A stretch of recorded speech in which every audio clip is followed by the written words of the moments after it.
রাজনীতিতে বিরোধী দল মানেই হামলা, মামলা, গ্রেপ্তার, আতঙ্ক এবং গুম খুন তাড়া করে বেড়ায় নেতাকর্মীদের।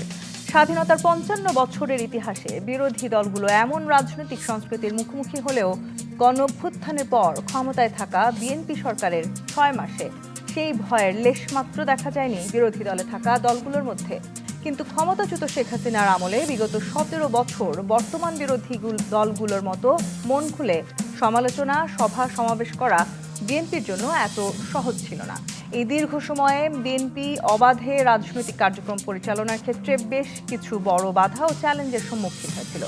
ইতিহাসের সেই কঠিন সন্ধিক্ষণে যেসব নাম রাজনৈতিক সমীকরণকে বদলে দিয়েছিল তাদের মধ্যে অন্যতম রুহুল কবির রিজভী আহমেদ, যিনি শৈশবে কখনো হতে চেয়েছিলেন বিজ্ঞানী, আবার কখনো কবি সাহিত্যিক, কিন্তু নিয়তি তাকে টেনে এনেছে রাজনীতিতে। লম্বা এই ক্যারিয়ারে অসংখ্যবার জেল খেটেছেন তিনি, অগণিতবার তাকে সহ্য করতে হয়েছে অমানবিক নির্যাতন। স্বৈরাচার বিরোধী আন্দোলন করতে গিয়ে যিনি গুলি খেয়ে মৃত্যুর দুয়ার থেকে ফিরে এসেছেন, এরপরও দলের প্রতি সব সময় থেকেছেন অবিচল। পদ, পদবি কিংবা এমপি মন্ত্রী হওয়ার বাসনা যাকে কখনোই টলাতে পারেনি। দীর্ঘ সেই রাজনৈতিক জীবনের অপেক্ষা, প্রতিকূলতা, ত্যাগ, দায়িত্ব ও বিশ্বাসের পাশাপাশি বর্তমান সমসাময়িক রাজনৈতিক বিষয় নিয়ে আলোচনায় আজ রাজকাহন স্টুডিওতে আছেন প্রধানমন্ত্রীর রাজনৈতিক উপদেষ্টা ও বিএনপির স্থায়ী কমিটির সদস্য রুহুল কবির রিজভী আহমেদ। স্বাগত জানাচ্ছি আজকের রাজকাহনে। জনাব রিজভী, আপনাকে নিয়ে আসলে যেই আলোচনা দিয়ে আমি শুরু করলাম সেখান থেকে একটু অন্যভাবে আজকে শুরু করি। মানে সবসময় আমি সাধারণত রাজনৈতিক কোনো প্রশ্ন দিয়ে শুরু করি, কিন্তু আমি একটু অনুমতি চাই। মানে আপনাকে নিয়ে একটা গুঞ্জন আসলে রাজনৈতিক মহলে ছড়িয়ে পড়েছে। আপনার যেই দলের প্রতি ত্যাগ, সেই ত্যাগের বিনিময়ে এখন হয়তো আপনাকে একটা সঠিক মূল্যায়ন হতে যাচ্ছে। আপনি হয়তো হতে যাচ্ছেন দেশের সবচেয়ে বড় রাজনৈতিক দলের পরবর্তী মহাসচিব। শুভেচ্ছা কি আপনাকে আজকেই আমি জানাতে পারি? না, এই বিষয়ে শুভেচ্ছা এখন জানানোর দরকার নেই, প্রয়োজনও নেই। এটা তো সম্পূর্ণরূপে দায়িত্ব দেওয়া আছে আমাদের দলের যিনি চেয়ারম্যান, তার উপর ন্যস্ত করা আছে এবং তিনি স্বীয় বিবেচনায় এবং নিশ্চয়ই আরও অনেকের সাথে কথা বলে একটা সিদ্ধান্ত দেবেন। তো সুতরাং এটা ঘোষিত হওয়ার আগে আমার মনে হয় শুভেচ্ছা দেওয়াটা ঠিক হবে না।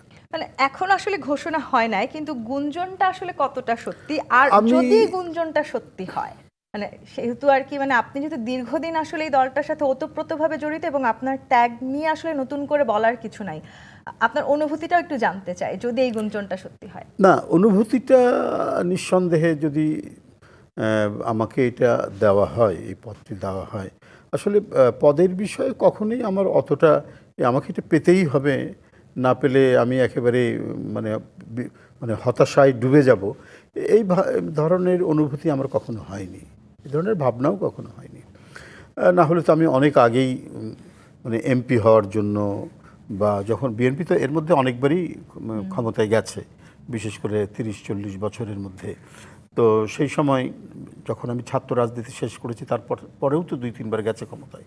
তো তখনও বার্গেনিং করতে পারতাম, দলের কাছে গিয়ে বলতে পারতাম, দলের চেয়ারপারসন বা অন্যান্য যারা সিনিয়র নেতা ছিলেন সেই সময় বা এখন, অনেকেই বলতে পারতাম। কিন্তু কেউ বলতে পারবে না যে আমি কারো কাছে গেছি, কাউকে গিয়ে আমি বলেছি, আমি আবেদন নিবেদন করেছি যে আমাকে মনোনয়ন পাইয়ে দেন, আমাকে নমিনেশন দেন, ইত্যাদি ইত্যাদি।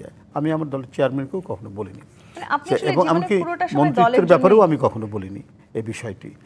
যখন ধরেন যদি আমাকে দেওয়া হয় একটা দায়িত্ব, তখন নিশ্চয়ই দুইটাই থাকে, একটা ভয় থাকে, একটা শঙ্কা থাকে, আবার আনন্দও থাকে যে আমি একটা দায়িত্ব পাচ্ছি। এটা যেমন একটা গর্বের বিষয়, আবার ভয় থাকে আমি ঠিকমতো চালাতে পারবো তো, আমি এটাকে একটা জায়গায় যে প্রত্যাশা নিয়ে দল আমাকে একটি দায়িত্ব দিচ্ছে, সেই প্রত্যাশা পূরণ করতে পারবো তো, এই ধরনের প্রশ্নগুলোও মনের মধ্যে হয়। আপনি যখন আসলে যে এমপি হওয়ার কথা বলছিলেন, মানে রাজনীতিবিদরা তো সবার সামনেই এক ধরনের লক্ষ্য থাকে যে নির্বাচন করবেন।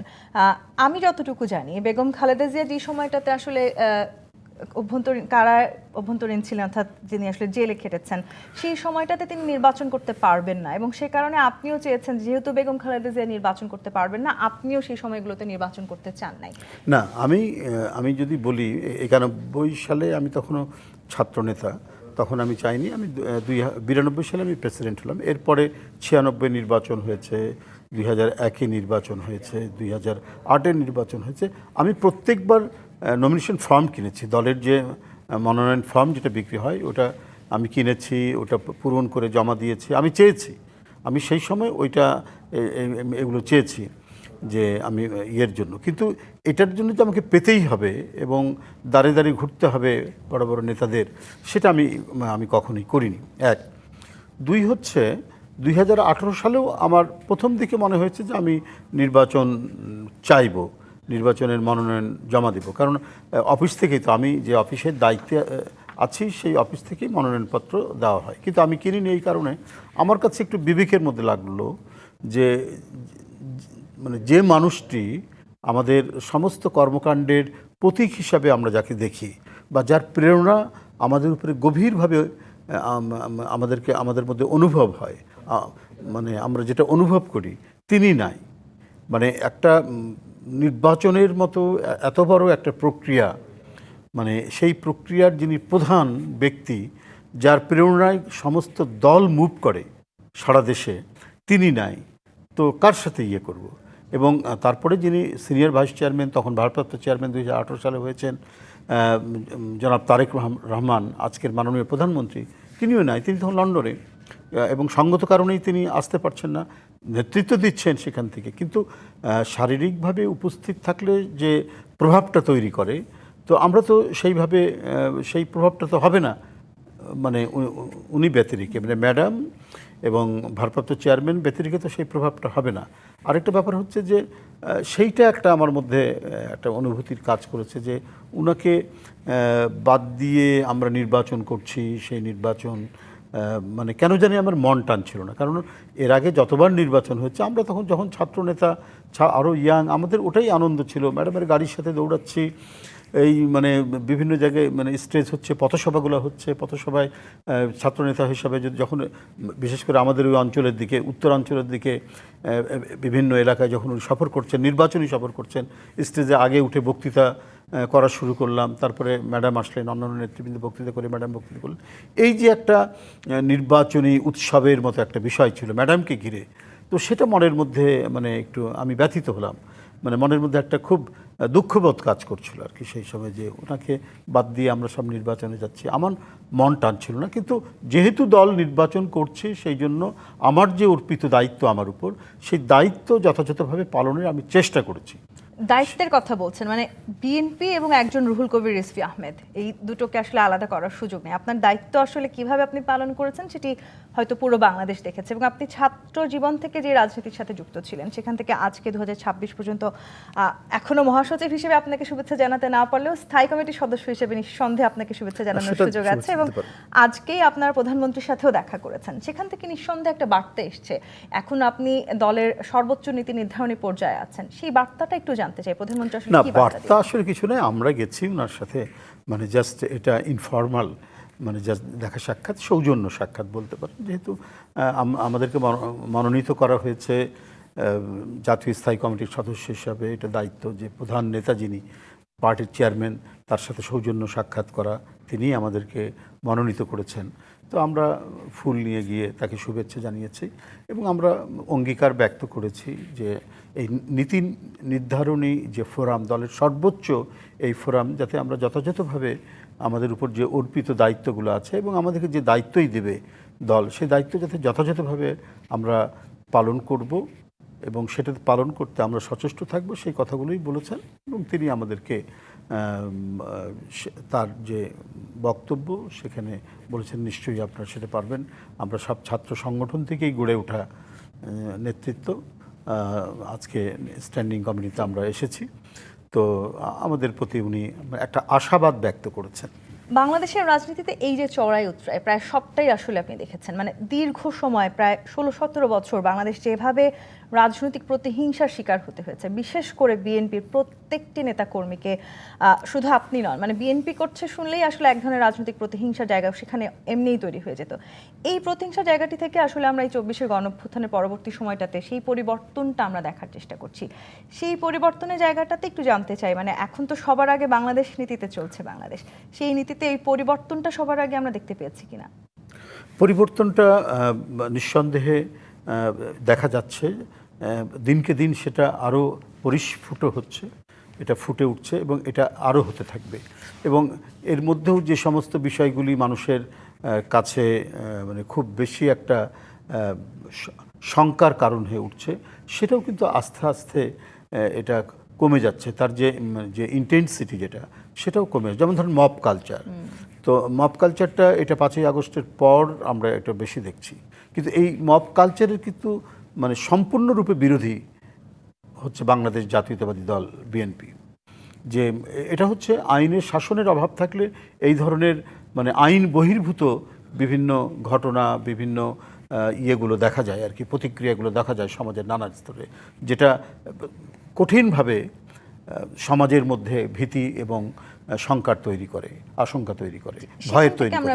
তো সেখান থেকে আমরা ক্রমান্বয়ে বেরিয়ে আসছি। এবং এর আগের যে আরেক ধরনের যে কালচার যেটি ছিল, গুম খুন, গুপ্ত হত্যা, মানে ফ্যাসিবাদী যে কালচার, আমরা 17 বছর যেটার শিকার হয়েছি, যেটার মুখোমুখি হয়েছি, যেটার আমরা নিপীড়ন নির্যাতনের শিকার হয়েছি, তো সেটাও ক্রমান্বয়ে আর এখন নেই। গুমের আর কোনো আশঙ্কা নেই, কি বলে গুপ্ত হত্যার কোনো আশঙ্কা নেই। যদি রাজনৈতিক মামলার কথাও বলি, মানে এমনকি রাজনৈতিক মিথ্যা মামলা, সেই মিথ্যা মামলাও কিন্তু মানে আর ঢালাওভাবে যেমন দেওয়া হতো। আমার নামে যেমন প্রায় 350 মামলা আছে, এরকম আমাদের অনেক ছাত্রনেতা আছেন, মানে সাবেক ছাত্রনেতা আছেন, বর্তমান ছাত্রনেতা আছেন, যুবনেতা আছেন, যার নামে 450, 550, 300, 350 এরকম অসংখ্য মামলা শেখ হাসিনা দিয়েছিলেন, বা ফ্যাসিবাদের যে প্রধান প্রতিভূ শেখ হাসিনার নির্দেশে সারা দেশে এই ধরনের মামলাগুলো বিরোধী রাজনৈতিক দল এবং তাদের কণ্ঠকে স্তব্ধ করার জন্য দেওয়া হয়েছে। এমনকি বিরোধী মতকে স্তব্ধ করার জন্য, বন্ধ করার জন্য এটা করা হয়েছে। যারা ভিন্ন মত প্রকাশ করেন, রাইটস গ্রুপের মানুষ, তারপরে বুদ্ধিজীবী যারা সত্য উচ্চারণ করেন, তাদেরকেও, তাদের কণ্ঠকেও স্তব্ধ করার জন্য এই মামলার মতো হাতিয়ারকে ব্যবহার করা হয়েছে। এবং সেই জায়গাটিতে আসলে শুধু মামলা দিয়ে আসলে শেষ হয় না, আপনাকে আসলে 2 রকমের বন্দিত্ব বরণ করতে হয়েছে। মানে যদি আমি বলি, মানে আপনি দীর্ঘদিন আসলে যেমন কারাবন্দী ছিলেন, তেমনি আপনাকে একটা লম্বা সময় কার্যালয় বন্দীও থাকতে হয়েছে, এবং সংখ্যাটা প্রায় সমান। মানে আপনি আমি বলবো যে ত্রিমাত্রিক বন্দিত্ব হয়েছে। যেমন ধরুন ত্রিমাত্রিক বন্দিত্ব বলতে একটা হচ্ছে কারাগারে বন্দী হওয়া, আর আমার যেটা হচ্ছে কখনো কখনো মানে নিজের কর্তব্য কর্মকে ঠিক মতো পরিচালনা করার জন্য আমি করেছি। আবার যে কোনো মুহূর্তে বাইরে আমি যদি কোনো কর্মসূচিতে যাই, তাহলে গ্রেপ্তার হওয়ারও শঙ্কা রয়েছে, তাহলে কার্যালয় অনেকটা ইয়ে হয়ে পড়বে, শূন্য হয়ে পড়বে, বা কাজ কমে যাবে, যে কাজগুলো দলের পক্ষ থেকে করা দরকার। এবং গ্রেপ্তারের আশঙ্কাও রয়েছে যে আমি যদি গেট থেকে বের হই তাহলে আমাকে গ্রেপ্তার করবে, কারণ আমার বিভিন্ন জায়গায় আন্দোলনের বিভিন্ন সময়ে বিভিন্ন মামলায় সেই মামলা দেখিয়ে আমাকে গ্রেপ্তার করবে। সেই কারণে কখনো স্বেচ্ছায়, কখনো বাধ্য হয়ে আমি কারাগারের মধ্যে অন্তরীণ থেকেছি অনেক দিন। কখনো 2 বছরের বেশি থেকেছি, 3 মাসের বেশি থেকেছি, 2 মাসের বেশি থেকেছি, 1 মাস 15 দিন, এইভাবে আমি এই 17 বছর কার্যালয়ের মধ্যে মাঝে মাঝেই আমাকে থাকতে হয়েছে। একবার বললাম আপনাকে যেটি, যে 2 বছর 1 মাস আমাকে থাকতে হয়েছে যখন দেশনেত্রী বেগম খালেদা জিয়াকে গ্রেপ্তার করা হয় 8ই ফেব্রুয়ারি। আমি 30শে জানুয়ারি আমি কার্যালয়ে ঢুকে যাই। তারপরে দেখি যে কার্যালয়ের নিচে একেবারে পুলিশ এবং গোয়েন্দা সংস্থাগুলো যেন পরিবেষ্টন করে আছে চারিদিকে, নামলে পড়ে ধরবে এরকম একটি অবস্থা। তো সেই সময় থেকে একেবারে যখন করোনা আসলো 2000 সালের 26শে জানুয়ারি, স্বাধীনতা দিবসের দিন, 2020 সালের স্বাধীনতা দিবসের দিন আমি সেখান থেকে মানে বের হই। যেদিন 25শে মার্চ ম্যাডামকে বাসায় যখন নিয়ে যাওয়া হলো, আমি 26শে মার্চ স্বাধীনতা দিবসের দিন আমি নিজের বাসায় ফিরলাম। তো এইরকম হয়েছে। এটা হচ্ছে এক ধরনের বন্দিত্ব আমি সেই সময় বরণ করেছি। আরেকটা হচ্ছে মানে গ্রেপ্তার করে তারপরে নিয়ে যাওয়া হয়েছে কারাগারে। তো কারাগারে নিয়ে যাওয়ার আগে বিভিন্ন মামলায় মানে কি বলে যে কোর্ট থেকে রিমান্ড নেওয়া হতো, জিজ্ঞাসাবাদের নামে। একবার 35 দিন টানা ছিলাম। এর বাইরেও কখনো 7 দিন, কখনো 2 দিন, কখনো 5 দিন, এইভাবে রিমান্ডে অনেকবার নিয়ে যাওয়া হয়েছে। একটানে আমার মানে জানা মতে নেই। কেউ হয়তো মানে টুকরো টুকরো ভাবে, খণ্ড খণ্ড ভাবে থাকতে পারেন। হয়তো 5 দিন ছিলেন, আবার বেশ কিছুদিন গ্যাপ দিয়ে জেলখানায় থেকে আবার হয়তো নিয়ে আসা হয়েছে, এইভাবে থাকতে পারেন। কিন্তু টানা 35 দিন আমার জানা মতে কাউকে রাখা হয়েছে বলে আমার মনে হয় না আর কি। তো এটা একটা বন্দিত্ব, মানে ইয়ের মধ্যে রিমান্ডের জেলখানায় নিয়ে যাওয়ার আগে বা জেলখানায় নিয়ে যাওয়ার পরেও আরেকটা মামলায় সোনের অ্যারেস্ট দেখিয়ে আদালত থেকে সেই রিমান্ড নেওয়া হতো, জিজ্ঞাসাবাদ। রিমান্ড মানেই তো জিজ্ঞাসাবাদ। তো ওটা এক ধরনের ভয়াবহ বন্দিত্ব। আর কারাগারের ভিতরে তো বন্দিত্ব আছে। এরকম ত্রিমাত্রিক বন্দিত্বের মধ্যে জীবন কাটাতে হয়েছে 17 বছরের কখনো কখনো। মানে এই যে বিরোধী দলের পুরোপুরি আমি মতকে বলবো দমন করার জন্য যে এই প্রক্রিয়াগুলো আসলে সেই সময় আওয়ামী সরকার বেছে নিয়েছিল, সেখান থেকে আসলে আমরা বেরিয়ে এসেছি, মানে সেই পরিবর্তনটাই আমি তো মনে হয় কাছে আমরা যে প্রত্যাশা এখন করেছি। যে সরকার নিঃসন্দেহে এটা অবাধ সুষ্ঠু নির্বাচনের মাধ্যমে নির্বাচিত একটি সরকার, এবং সেই সরকার অতীতের যে ঘটনাগুলো, মানে ফ্যাসিবাদ কিভাবে জন্ম নেয়, ফ্যাসিবাদের কি ভয়াবহ রূপ হতে পারে, এই ভয়াবহ রূপ দেখে গোটা দেশের জনগণ 17 বছর পরে হলেও তো তারা একবার রুখে দাঁড়িয়েছে এই যন্ত্রণা থেকে, এই অত্যাচার থেকে, এই নিপীড়ন থেকে, এই মানসিক যন্ত্রণা থেকে বেরোনোর জন্য বাবা তার সন্তানকে হাতে নিয়ে রাস্তায় বেরিয়েছে, মা তার মানে স্কুল যাত্রী সন্তানকে নিয়ে রাস্তায় বেরিয়েছে, তার স্কুল ব্যাগ আছে, তার টিফিনের বক্স আছে, সেগুলো সহ রাস্তায় বেরিয়ে প্রতিবাদ করেছে। এটা একটা অভিনব দৃশ্য। নিশ্চয়ই আমি ম্যাক্সিম গুরকির মা উপন্যাস পড়েছিলাম, সেখানে যে মায়ের আকুতি যখন মানে আদালতে গিয়ে তার সন্তানের সপক্ষে মা যখন তার যে আর্গুমেন্টগুলো দিচ্ছে, মা যখন তার বক্তব্য দিচ্ছে, হ্যাঁ, কথা বলছে, তখন মায়ের যে আকুতিটা ওই উপন্যাস পড়ে সেদিন আমি উপলব্ধি করেছিলাম। আমি প্রত্যক্ষ এবার, যদিও আমি তখন কারাগারে চলে গেছি, 19 জুলাই আমাকে গ্রেপ্তার করা হয়, তো তখন আমি ওই আকুতিটাই, যে মা তার সন্তানকে নিয়ে রাস্তায় বেরিয়েছে, অথবা মায়ের নিষেধ অমান্য করে স্কুলের ছাত্র 9, 10 অথবা ইন্টারমিডিয়েটে পড়ে, সে বেরিয়ে এসে তার সতীর্থদের সাথে একসাথে মিছিল করছে, বিক্ষোভ করছে, এবং তার এক সতীর্থ গুলি খেয়ে পড়ে যাচ্ছে, আবার সে ওখানে দাঁড়াচ্ছে, এবং ফ্যাসিস্টের পুলিশই তার সাক্ষী দিচ্ছে, যে কি তার অফিসারকে বলছে যে স্যার, একজন পড়ে গেলে আরেকজন এসে ওই জায়গায় দাঁড়ায়। এই মহিমান্বিত আত্মদান, এটা সত্যি, এটা একটা মহাকাব্যিক একটা ঘটনা হতে পারে, মহাকাব্যিক একটা কি বলে যে গ্রন্থ হতে পারে। নিশ্চয়ই এই যে বিরোধী দলকে এভাবে দমন পীড়ন করা যায়, সেটি যেমন আমরা শিখেছি, তেমনি এখান থেকে বেরিয়ে আসতে বাঙালি কি করতে পারে সেটিও কিন্তু আমরা দেখেছি। আপনি প্রায় সব সরকারের আমলেই আপনাকে জেলে যেতে হয়েছে, এরশাদের আমলেও আপনাকে 7 বার জেলে যেতে হয়েছে, আওয়ামী সরকারের আমলে তো যেতে হয়েছেই। সেখান থেকে এখন যখন আমরা নতুন একটি বিরোধী রাজনৈতিক দল পেয়েছি, এই সময়টাতে দাঁড়িয়ে তারা আসলে বিএনপি সরকারের এই প্রথম 6 মাসকে যেভাবে মূল্যায়ন করছে, সেটাকে আপনি কতখানি যৌক্তিক মনে করছেন? আপনার এই উত্তরটা আমি নিব জানাব রিজভী, একটা বিরতি নিয়ে আমি উত্তরটা নিতে চাই। দর্শক, জি25 ইস্পাত নিবেদিত বিশেষ রাজকাহন থেকে একটি বিরতি নিয়ে ফিরছি, সাথে থাকুন। জি25 ইস্পাত নিবেদিত রাজকাহন দেখছেন। আজকে রাজকাহনে আমাদের মুখোমুখি হয়েছেন রুহুল কবির, রিজভী আহমেদ। যে প্রসঙ্গে আমরা ছিলাম, মানে বিরোধী দলগুলোকে আসলে যেভাবে একটা সময় দমন নিপীড়ন করা হয়েছে, কিংবা তাদের মত যেভাবে আসলে প্রকাশ করতে বাধা দেওয়া হয়েছে, সেই জায়গাটি থেকে আমরা সরে এসেছি। কিন্তু এখন যারা বিরোধী রাজনৈতিক দলে আছেন, সরকারের এই প্রথম 6 মাসে তাদের যে সমালোচনা, সেটিকে আপনি আসলে কিভাবে দেখছেন? মানে কতখানি যৌক্তিক মনে হয় আপনার কাছে? সমালোচনা তো করতেই পারেন, এবং এই সমালোচনা করার যে অধিকার, এটার জন্য তো আমরা 16 বছর 17 বছর ধরে সংগ্রাম করেছি, এবং এই সুযোগটাই দেওয়া হয়নি। সরকারের সমালোচনা করলে পরে মনে করা হতো যে এইটা একটা বড় ধরনের অপরাধ, এটা একটা বড় পাপ, এটা মনে করতো ফ্যাসিবাদী সরকার। কিন্তু বর্তমান গণতান্ত্রিক সরকার তো সেটা মনে করে না। কিন্তু কথা হলো যে সেখানে মানে সত্য উপাদানগুলো আছে কিনা, সত্য কথা বলা হচ্ছে কিনা, এবং যথার্থ সমালোচনা হচ্ছে কিনা। আপনি যদি সমালোচনা করার জন্য অপপ্রচার করেন, মিথ্যাচার করেন, তো সেটা তো সঠিক হবে না, এবং এটা গণতন্ত্রও নয়। গণতন্ত্রের যে সমালোচনা, সেটা হচ্ছে সত্য সমালোচনা হতে হবে, সত্য তথ্যের উপর ভিত্তি করে আপনার বিশ্লেষণ দিতে হবে, এবং সেই বিশ্লেষণে আপনি সমালোচনা করতেই পারেন, এখনও করতে পারেন। কিন্তু সেটা করতে গিয়ে আপনি দেখা যাচ্ছে উদ্দেশ্যপ্রণোদিতভাবে যখনই কিছু করবেন, তখনই সেটা মানে মানে গণতান্ত্রিক মানে চেতনা সম্পন্ন যে আলোচনা সমালোচনা যেটা হয়, মানে গণতন্ত্রে, মানে প্রকৃত গণতন্ত্রে এবং চিরায়ত গণতন্ত্রে যেটা স্বীকৃত, সেইটা হয় না এখন। মানে যারা অপপ্রচারের জন্য কথা বলেন বা অপপ্রচার করেন বা মিথ্যা সমালোচনা করেন, সেইটা গণতন্ত্রের সপক্ষে সহায়ক হয় না। আপনি যখন যেই স্বীকৃত জায়গাটির কথা বলছিলেন, মানে একটা ক্ষমতাসীন দল আসলে যখন জনগণের রায় নিয়ে নির্বাচিত হয়ে সরকার গঠন করে, দেখা যায় যে বিভিন্ন প্রতিষ্ঠানে তারা নিজেদের দলীয় লোকটিকেই নিয়োগ দেন, এবং এটা আমরা আসলে দীর্ঘদিন ধরে দেখে এসেছি। সব সরকারই আমরা দেখেছি এই কাজটি করে। মানে এটা আসলে কেন করে? বিরোধী রাজনৈতিক দল থেকে কি কাউকে যোগ্য বলে মনে হয় না? না, বিরোধী রাজনৈতিক দল তো সরকারের সমালোচনা করবেন, যথাযথ সমালোচনা করবেন।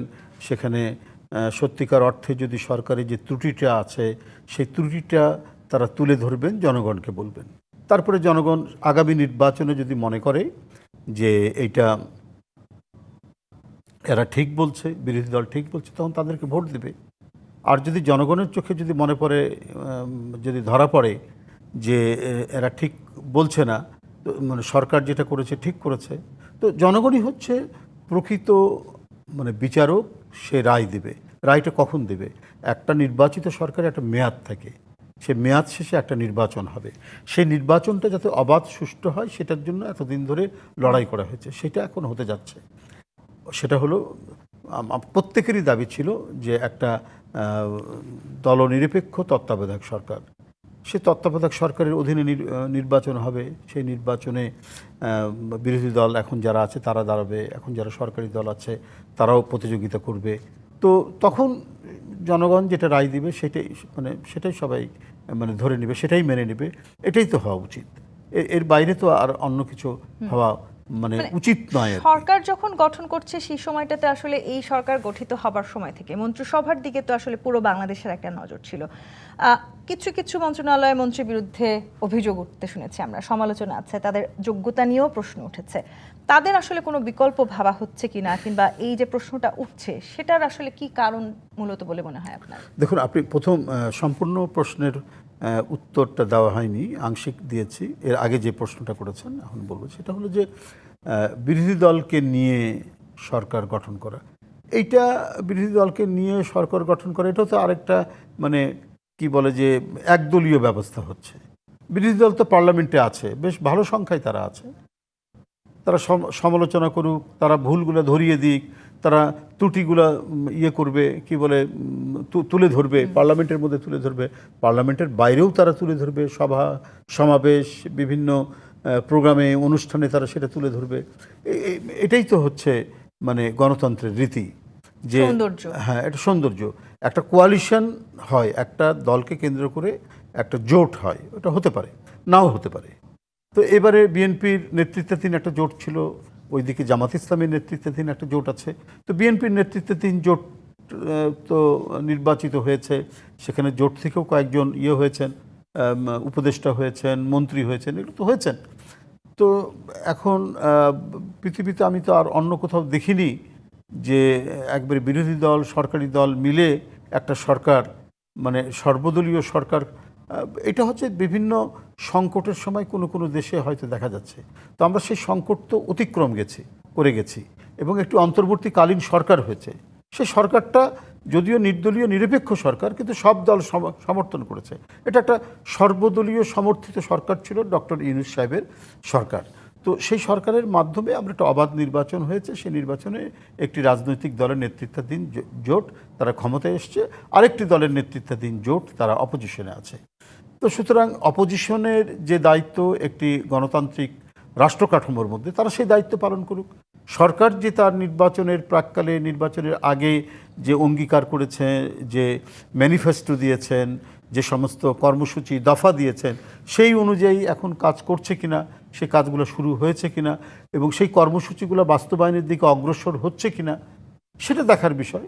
এবং এগুলো সবগুলো দেখবে হচ্ছে জনগণ। তারা বিচার করবে, বিচার করে 5 বছর পর তারা ম্যান্ডেট দিবে যে কে সঠিক ছিল, কে বেঠিক ছিল। ব্যাস, এটা এটাই হলো শেষ কথা। আমরা যদি সত্যিকার অর্থে আরেকটা কি যেন প্রশ্ন করেছেন, মন্ত্রীদের বিরুদ্ধে যে অভিযোগ কিংবা তাদের যোগ্যতা নিয়ে যে প্রশ্ন আছে, বিকল্প আসলে ভাবা হচ্ছে স্পেসিফিক যদি আমাকে বলেন, তাহলে আমি বলবো যে কোন মন্ত্রীর বিরুদ্ধে যোগ্যতা নিয়ে কথা উঠেছে, বা অভিযোগ তো হতে পারে। একটা সরকারে থাকলে সরকারের বিরুদ্ধে বেশি অভিযোগ উঠে, এটা স্বাভাবিক ব্যাপার।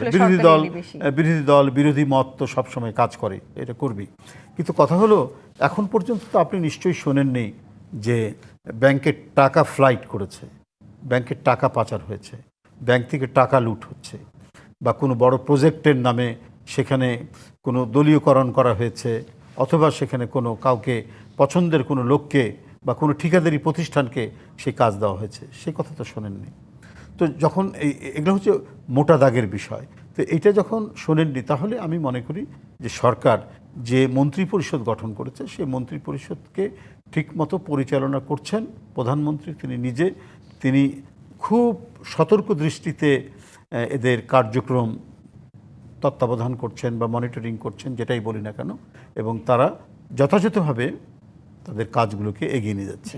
এবং এইটার জন্য আপনি দেখেছেন এর আগে প্রধানমন্ত্রীরা প্রধানমন্ত্রীর কার্যালয়ে অফিস করতেন, কিন্তু এখন যিনি প্রধানমন্ত্রী জনাব তারেক রহমান, তিনি সচিবালয়ে প্রধানমন্ত্রীর, তো সেখানেও তো বসার জায়গা আছে, সেখানেও তো একটা দপ্তর আছে, সেই দপ্তরে বসে তিনি কাজ করছেন। এই যে সচিবালয়ের মধ্যে তিনি বসে কাজ করছেন, অফিস করছেন, এর কারণে অন্যান্য মন্ত্রীরা, সচিবরা বা আরও যে সমস্ত কর্মকর্তারা আছেন, প্রশাসনের বিভিন্ন পর্যায়ের যারা কর্মকর্তারা আছেন, তারাও সতর্ক আছেন, সজাগ আছেন, মন্ত্রীরা সজাগ আছেন, কাজের একটা গতিও চলছে। কেউ ফাঁকি দেওয়ার ইচ্ছা করলেও ফাঁকি দিতে পারতেন না, মানে বিএনপির আন্তরিকতা নিয়ে আসলে কোনো রকমের কোনো প্রশ্ন নাই। এমনকি বিরোধী রাজনৈতিক দলও বলেছে যে বিএনপি আসলে এবার সরকার গঠন করার পর থেকে যথেষ্ট আন্তরিক দেশ পরিচালনা করতে, কিন্তু এরপরেও আসলে মানে নানান রকমের চ্যালেঞ্জ তো আছে। এবং সেই জায়গাটিতে তৃণমূল পর্যায় পর্যন্ত যদি আমরা দেখি, বিএনপির বিভিন্ন নেতাকর্মীদের নামে চাঁদাবাজি থেকে শুরু করে বেশ কিছু অভিযোগ আছে। সেই অভিযোগগুলো আসলে এই সময়টাতে আপনি আসলে কিভাবে মূল্যায়ন করবেন? আমি মূল্যায়ন করি, হ্যাঁ, অভিযোগ তো আছেই, কিন্তু অভিযোগের পরিপ্রেক্ষিতে বিএনপির পদক্ষেপগুলো কি, এটাও আপনাকে বিবেচনায় নিতে হবে, বা জনগণ এটা বিবেচনায় নিচ্ছে। একটি পরিবারের যিনি প্রধান অভিভাবক, বাবা এবং মা, সেই পিতামাতা বা সেই অভিভাবকই সমাজে সবচাইতে বেশি সমাদৃত হন, শ্রদ্ধেয় হন, যদি দেখেন যে তার নিজের সন্তান যদি অপরাধ করে, সেই অপরাধে তিনি সমান শাস্তি, সেই অপরাধের সমতুল্য অন্য কেউ যদি অপরাধ করলে যে শাস্তি হয়, তার পিতাও তার সন্তানকে সেই ধরনের শাস্তি দিচ্ছেন বা আইনের হাতে তুলে দিচ্ছেন। আমাদের সমাজে তো এই ধরনের বহু দৃষ্টান্ত আছে। অত্যন্ত নীতিবান পিতা দেখা যাচ্ছে তার সন্তানের অপরাধের জন্য সেই অপরাধকে লুকোনোর চেষ্টা করেননি, বরং সেটা আইনের হাতে তুলে দিয়েছেন, বা তার সেই সন্তানের বিরুদ্ধে পিতা নিজেই ব্যবস্থা গ্রহণ করেছেন। তো সেরকমভাবে আমি বলি যে বিভিন্ন চাঁদাবাজির যে অভিযোগ শুনেছেন, সে চাঁদাবাজির অভিযোগ যে সবগুলোই যে সত্য তা নয়, এটা পরিকল্পিতভাবে অপপ্রচার দেওয়ার জন্যই চেষ্টা হয়েছে। আপনারা জানেন যে সোশ্যাল মিডিয়াটা এখন সবার হাতে। সোশ্যাল মিডিয়াতে কোনো নিউজ এডিটর নেই, এখানে কোনো চিফ রিপোর্টার নেই। যে একটা নিউজ প্রিন্টে যাবে কি না, সেটা তো নিউজ এডিটরের দায়িত্ব বা এডিটরের দায়িত্ব, বা আরও যারা যে তাদের যে ওখানে অর্গানোগ্রাম যেটা আছে, সেই অর্গানোগ্রামে আপনার অনুযায়ী যে সেই সংবাদটা এডিটর পর্যন্ত যেতে যেতে সেটা ফিল্টার্ড হয়ে আছে, যে এটা প্রকাশের উপযুক্ত কিনা, তো তখন তো সেটা প্রকাশিত হয়। কিন্তু সামাজিক গণমাধ্যম তো এই ধরনের কোনো news editor, chief reporter, editor এই ধরনের ব্যবস্থা নেই। এটা বখাটেদের হাতেও আছে, সমাজবিরোধীদের হাতেও আছে। অনেকেই এই ধরনের গণমাধ্যম তারা পরিচালনা করছে। তো সুতরাং অপপ্রচার সম্মিলিতভাবে কনসার্টেড ওয়েতে আপনার অপপ্রচার করা হয়। আবার এর মধ্যে কিছু সত্যও আছে। আমি যে কথাটি বলেছেন, সেই হচ্ছে উপযুক্ত পিতা, উপযুক্ত মাতা, বা সবচাইতে সমাজের মধ্যে নীতিবান অভিভাবক হিসাবে যিনি চিহ্নিত হন সমাজে, যে যিনি নিজের সন্তানকেও শাস্তি দেন। বিএনপি প্রায় 1.5 থেকে 2,000 বা 2,000-এর বেশি, আমি টোটাল এক্স্যাক্ট স্ট্যাটিস্টিক্সটা আপনাকে দিতে পারবো না, কিন্তু আমার যতটুকু মনে হয় আমার হাত দিতে গেছে, ব্যবস্থা গ্রহণ করেছে যারা বিভিন্ন চাঁদাবাজি, যারা বিভিন্ন ধরনের অনৈতিক কর্মকাণ্ডের সাথে জড়িত ছিলেন নানাভাবেই, তাদের বিরুদ্ধে ব্যবস্থা গ্রহণ করা। যে সময়টাতে দাঁড়িয়ে আসলে আপনারা বাংলাদেশের সরকার গঠন করলেন, দায়িত্ব নিয়েছেন, একটা উত্তরাধিকার সূত্রে আসলে নানান রকমের চ্যালেঞ্জ আপনাদের নিশ্চয়ই আছে। এই চ্যালেঞ্জের জায়গাগুলোতে আমি ফিরবো, একটা বিরতি নিতে হবে। জিপেচ ইস্পাত নিবেদিত রাজকাহন থেকে আরো একটি বিরতি নিয়ে ফিরছি, সাথে থাকুন। জিপেচ ইস্পাত নিবেদিত রাজকাহন দেখছেন। রুহুল কবির রিজভী আহমেদ, যে এই সময়টাতে দাঁড়িয়ে আসলে বিএনপি সরকার গঠন করেছে এবং রাষ্ট্রের দায়িত্ব নিয়েছে, নানান রকম চ্যালেঞ্জ এবং উত্তরাধিকার সূত্রে নানান রকমের সমস্যা আসলে আপনাদেরকে কাঁধে নিয়ে শুরু করতে হয়েছে, মানে আইন শৃঙ্খলা থেকে শুরু করে গ্যাস সংকট, জ্বালানি সংকট, বিদ্যুৎ সংকট, নানান রকম সংকট কাটিয়ে ওঠার প্রত্যয় ছিল বিএনপির, এবং আপনারা সেটি নির্বাচনী ইশতেহারে 31 দফার মধ্য দিয়ে সেটি প্রকাশও করেছেন। সেই মানে 31 দফা আসলে দৃশ্যমান হতে দেখছি কিনা আমরা? 31 দফা যে কর্মসূচিগুলো সরকার গ্রহণ করেছে এবং যেটার বাস্তবায়ন চলছে, এই 6 মাসে আমরা একটা আপডেট দিয়েছি গতকাল একটা প্রেস কনফারেন্সের মাধ্যমে। প্রধানমন্ত্রীর তেজগাঁর যে কার্যালয়, সেখান থেকে বলা হয়েছে এবং প্রধানমন্ত্রীর মানে সরকারের যে মুখপাত্র আর কি, মাহাদি আমিন, তিনি এটা উপস্থাপন করেছেন। সেখানে সব বিষয়গুলো বলা হয়েছে, কোন কোন খাতের কী কী মানে অগ্রগামী হয়েছে সেটা আমরা বলা হয়েছে। আরেকটা হচ্ছে যে যে সংকটগুলো আছে, সংকটটা তো আর বিএনপি সৃষ্টি করেনি, সংকটটা তো সরকার তার কোনো ভ্রান্ত নীতির কারণে সৃষ্টি হয়নি। আন্তর্জাতিক একটা ঘটনা, যুদ্ধ বিগ্রহ চলছে, যেখান থেকে মানে পৃথিবীর মানে অধিকাংশ জ্বালানি আসে, বিশেষ করে হরমুজ প্রণালী যেটা, সেই প্রণালীতে প্রায় 140 থেকে 145টা জাহাজ প্রতিদিন ওই ওই প্রণালীর মধ্যে দিয়ে যাতায়াত করে। তো সুতরাং ওটা তো একেবারে স্ট্যান্ড স্টিল, ওটা তো একেবারে হয়ে গেছে, স্থির হয়ে গেছে। ওদিক দিয়ে আর কোনো মানে ভয়ে কোনো জাহাজ চলাচল আর করে না, কখন সমুদ্রের মধ্যে মাইন পাতা আছে কিনা বা কখন বোম এসে পড়বে। তো এটা একটা জ্বালানি সংকট, হ্যাঁ, এটা একটা আন্তর্জাতিক সমস্যা। আরেকটা আমাদের এখানে হয়েছে মহেশখালীতে, আমাদের যেটা ভাসমান যে টার্মিনালটা আছে, যেখানে গ্যাস রিগ্যাসিফিকেশন হয়, যেখানে গ্যাস মানে পূরণ করা হয় এবং ওই গ্যাসটা ওখান থেকে সরবরাহ করা হয়, সেটা হঠাৎ করে নষ্ট হয়ে গেছে, সেটা রিপেয়ার চলছে। তো এখন আবার কাজ শুরু হয়েছে। হ্যাঁ, কাজ শুরু হয়েছে, ওই তো রিপেয়ার চলছে, যেহেতু কাজ শুরু হয়েছে। এবং সরকারের যে আন্তরিকতা, এটা তো আর সরকারের কারণে হয়নি, কিন্তু সরকারের আন্তরিকতা কি, যে দ্রুত কিভাবে গ্যাসটা নিয়ে আসা যায়। বার্মার সাথে কথা বলেছে, মানে মিয়ানমার, যেটা যে ওখান থেকে যদি আমরা জাহাজেও আনি 12 ঘন্টা লাগবে। আমরা যদি অ্যাঙ্গোলা থেকে, যেখান থেকে গ্যাস পাওয়া যায়, সেখান থেকে প্রায় 15-20 দিন লাগবে। আমেরিকা থেকে যদি গ্যাস আনি 1 মাস লাগবে। আমরা যদি সৌদি আরব বা মধ্যপ্রাচ্য থেকে আনি, তাও 6-7 দিন লাগবে। তো এই সময়টা কারণে, যেখানে অল্প সময়ের মধ্যে আনা যাবে মালয়েশিয়া, ইন্দোনেশিয়া, বার্মা, সেখানে কিন্তু কথা চলছে, কথা হচ্ছে সরকারের বিভিন্ন পর্যায়ে কথা চলছে। এমনকি মিডল ইস্টেও এই জ্বালানি সংকট মোকাবেলার জন্য কথা হচ্ছে। আমাদের যে প্রতিমন্ত্রী অনিন্দ ইসলাম অমিত, সে এখন দুবাইয়ে অবস্থান করছে, তো ছোটাছুটি করছে এবং প্রতিদিন প্রধানমন্ত্রী এই বিষয় নিয়ে কনসার্ন যারা মিনিস্টার আছেন, অ্যাডভাইজার আছেন, আরও যারা এখানে রিসোর্স পার্সন আছেন, তাদের সাথে উনি কথা বলছেন এবং সেটা কিভাবে সমাধান করা যায় সেটা করছেন। এবং আমাদের যে বাজেট বিদ্যুৎ জ্বালানির ব্যাপারে, এই সংকটের কারণে আরও 40,000 কোটি টাকা অ্যাডিশনাল বরাদ্দ দেওয়া হয়েছে, যাতে দ্রুত এই সংকট মোকাবেলা করা যায়। সুতরাং আন্তরিকতার কোনো কমতি নেই, আন্তরিকতার কোনো শেষ নেই। আর অন্যান্য যে আমি সামাজিক সুরক্ষা এবং অন্যান্য যে বিষয়গুলি, যে কর্মসূচিগুলি, যেটা নির্বাচনের প্রাককালে প্রধানমন্ত্রী বলেছিলেন, এখনকার যিনি প্রধানমন্ত্রী, বিএনপির চেয়ারম্যান, তিনি যেগুলো বলেছেন, সেগুলো তো বাস্তবায়ন শুরু হয়েছে এবং এটাকে খুব নিবিড় তত্ত্বাবধান করা হচ্ছে এবং নিবিড়ভাবে এটা পর্যবেক্ষণ করা হচ্ছে। সেগুলোর প্রতিনিয়ত রিপোর্ট তৈরি হচ্ছে এবং যে সমস্ত মিনিস্ট্রি এটা মানে দায়িত্ব পালন করছেন, তার তো ফাঁকি দেওয়ার কোনো উপায় নাই।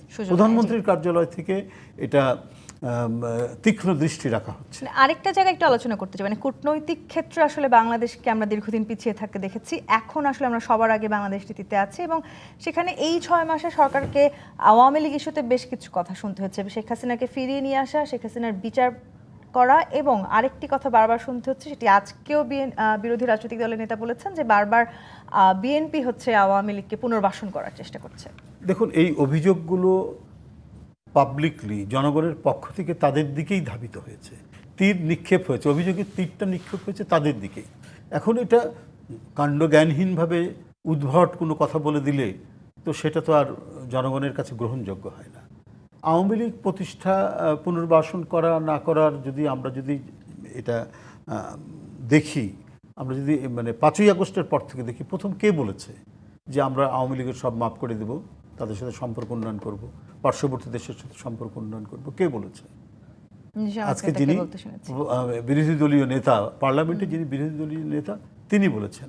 এবং আমি আপনাদের বলে রাখি, বিভিন্ন জেলা পর্যায়ে এবং বিভিন্ন জায়গায় সামনে তো স্থানীয় সরকার নির্বাচন হবে এবং গত নির্বাচনেও তাদেরকে নানাভাবে যারা ফ্যাসিস্ট শক্তি পরাজিত হয়েছে, যাদের বহু অপরাধীরা লুকিয়ে আছে, পালিয়ে আছে, তাদেরকে তাদের সব কিছু মামলা মোকদ্দমা উঠিয়ে নেওয়া হবে, তাদেরকে আশ্রয় দেওয়া হবে। এই প্রতিশ্রুতিতে অনেককেই মানে আইনের আওতায় না নিয়ে এসে শেল্টার দেওয়া হয়েছে, আশ্রয় দেওয়া হয়েছে। এই ঘটনা BNP সারা কখনো এই বাংলাদেশে ধরনের বক্তব্য রাখে মানে নাই। প্রত্যেকটি ক্ষেত্রে আপনারা সেটা দেখতে পাবেন। নিশ্চয়ই বিএনপি সেই জায়গাটিতে শক্ত অবস্থানে ছিল। বিএনপিকে আসলে এই মুহূর্তে নতুন প্রজন্মকে মোকাবেলা করতে হচ্ছে রাজনীতিতে। সেখানটা একটু জানতে চাই যে আপনারা বিএনপিকে সাংগঠনিকভাবে আসলে আরো নতুনভাবে ঢেলে সাজানোর কথা ভাবছেন কিনা, এবং বিএনপির সামনের কাউন্সিল আসলে কবে নাগাদ হতে পারে? নিঃসন্দেহে বিএনপিকে ঢেলে সাজানোর জন্য আজকেও প্রধানমন্ত্রী আমাদেরকে বলেছেন, আমরা যারা যে 4 জন স্থায়ী কমিটির নতুন নবনির্বাচিত স্থায়ী সদস্য গিয়েছিলাম, উনিও আজকে বলেছেন যে এটাকে ঢেলে সাজাতে হবে এবং এটা ঢেলে সাজানোর জন্য তিনি ইতিমধ্যেই কাজ শুরু করেছেন। আমার মনে হয় আপনি যেহেতু আপনি সংবাদপত্র জগতের লোক বা গণমাধ্যমের আপনি মানুষ, তো সেহেতু দেখবেন যে প্রতি সপ্তাহেই বৃহস্পতিবার অথবা শনিবার এই 2 দিন অথবা 2 দিনের একদিন তিনি জেলাগুলোর সাথে বসছেন, জেলার নেতৃবৃন্দ এবং উপজেলার নেতৃবৃন্দের সাথে বসছেন। সেখানে সাংগঠনিক বিষয়ে তিনি অবহিত হচ্ছেন। তার মানে শীঘ্রই কি আমরা একটা কাউন্সিল দেখতে যাচ্ছি বিএনপি? এটা তো হচ্ছে টোটাল মানে সাংগঠনিক প্রক্রিয়ার অংশ। এই মানে তৃণমূল থেকে যদি আমাদের সংগঠনকে শক্তিশালী না করি তো কাউন্সিল আমরা করব কি করে? কাউন্সিলের একটা তারিখ ঘোষণা হবে, হয়তো তাড়াতাড়ি হবে কাউন্সিল, তবে আগে তৃণমূলটা আগে ঠিক করতে হবে সংগঠনটা, তারপরেই না তৃণমূল থেকে ক্রমান্বয়ে এটা জাতীয় পর্যায়ে যাবে। আপনার নয়াপল্টনের 787 দিন, মানে এটা একটা নিছক সংখ্যা শুনতে মনে হলো, এটা আসলে একটা সময় প্রতীক। সেই সময়টাতে আপনি পিছনে হটেন নাই, সেই সময়টাতে আপনার দায়িত্ব আরও বেড়েছে, আপনি এখন একটা খুবই গুরুত্বপূর্ণ পদে আসীন হয়েছেন। সেই জায়গাটিতে আপনার স্বপ্নটা একটু জানতে চাই। আপনি আসলে দেশকে কোথায় দেখতে চান, বাংলাদেশকে কোথায় নিয়ে যেতে চান, আপনার স্বপ্নটা কি? এটা তো খুবই একটা বড় ধরনের প্রশ্ন করলেন আপনি, খুবই গুরুত্বপূর্ণ প্রশ্ন করেছেন। আসলে প্রতিটি মানুষেরই তো একটা স্বপ্ন থাকে। প্রতিদিনের যে কাজকর্ম বা আমার রাজনীতির বাইরেও যে সমস্ত কাজকর্ম যেগুলো রয়েছে, আমার নিত্যদিনের যে ঘটনাগুলোর সাথে সম্পর্কিত থাকতে হয় সমাজ সংসারে, তার বাইরেও একটা স্বপ্ন যে দেশটাকে কেমন দেখতে চাই। দেশটা একটা উন্নত গণতান্ত্রিক দেশ হবে। আমি বেশ কয়েকটা মানে ইউরোপীয় গণতান্ত্রিক দেশ দেখেছি, মার্কিন যুক্তরাষ্ট্রে অনেকবার গেছি, ইংল্যান্ডে অনেকবার গেছি, ইউরোপেরও অনেক দেশে গেছি। তো তাদের যে গণতান্ত্রিক ব্যবস্থা, তাদের যে স্ট্রাকচার, ডেমোক্রেটিক স্ট্রাকচার, তাদের রাষ্ট্র এবং সমাজের এইসব বিষয়গুলো দেখে মনে হয়েছে যে এই ধরনের একটি রাষ্ট্র যদি বাংলাদেশ হতে পারত, যেখানে প্রত্যেকটি মানুষ স্বাধীনভাবে চিন্তা করবে, স্বাধীন মত প্রকাশ করবে এবং গণতান্ত্রিক বাংলাদেশ হবে, কিন্তু সবাই তার স্বাধীনতাকে, তার সার্বভৌমত্বকে মর্যাদা দান করবে। স্বপ্নের মতন বাংলাদেশ সুন্দর হবে, সেই প্রত্যাশা আমরাও রাখতে চাই। জনাব রুহুল কবির রিজভী আহমেদ, অসংখ্য ধন্যবাদ আজকের বিশেষ রাজক্ষণ আমাদেরকে সময় দেওয়ার জন্য। আপনাকে অসংখ্য ধন্যবাদ। আজকের মতো বিদায় নিচ্ছি। জিপিত ইস্পাত নিবেদিত রাজক্ষণ থেকে ফিরব আগামীকাল রাত 10টায় নতুন রাজক্ষণ নিয়ে। ডিবিসির সঙ্গে থাকুন।